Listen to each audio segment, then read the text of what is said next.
เพราะว่าเฮาบ่ตั้ง2เนาะเฮาตั้ง1แม่นคันอยู่17แข้งเขาแนะนำในทัดษิณเนาะก็เขาเอิ้นว่าเป็นนายใหญ่เนาะพัวไปพัวพันเคยเป็นเจ้าเป็นนายเนาะคันแม่นเฮาคือ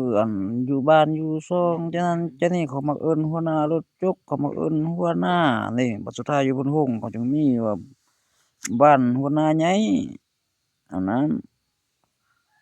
บ่แม่นนายคันว่านายกทักษิณเขานายใหญ่คันแม่นเจ้าชีวิตกับพลเมืองบ้านเขาวางเป็นเจ้าคือพลเมืองว่าตัวเองเป็นตระกูลนำชนเผ่าขะหมู่เขาว่าแม่นว่าตัวเองเป็นเจ้าใหญ่โอ้คือเจ้าชีวิตไทยโอ้เฮาจะบ่แปลว่ามีช่องนี่คือแบบหลักช่องมันบ่ดีญ้อนเขามีช่องคนนั่นเขาเอิ้น ET ETL จิบแอลจิบอันนั้นมีสงครามโอ้หลักช่องเขายังตั้งจังนั้นแล้วนายกทักษิณจึงมีเฮือนว่าจันทร์ช่องลาวแม่นเจ้ามีช่องคนก็ลาแม่นะพวกเจ้าเป็น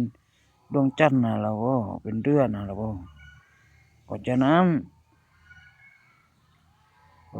เฮาละมีหนึ่งคือนายกรักเฮ็ดหนึ่ง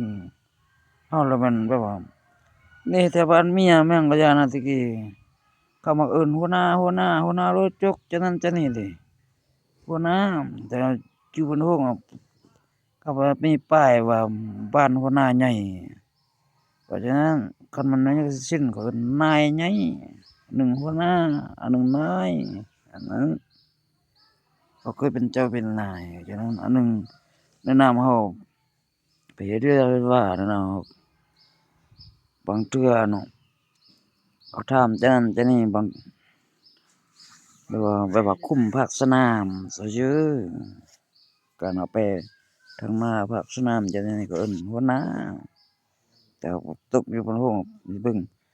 อ้าวก็สิมีแท้เนาะบ้านหัวหน้าใหญ่ว่าซั่นอันนั้น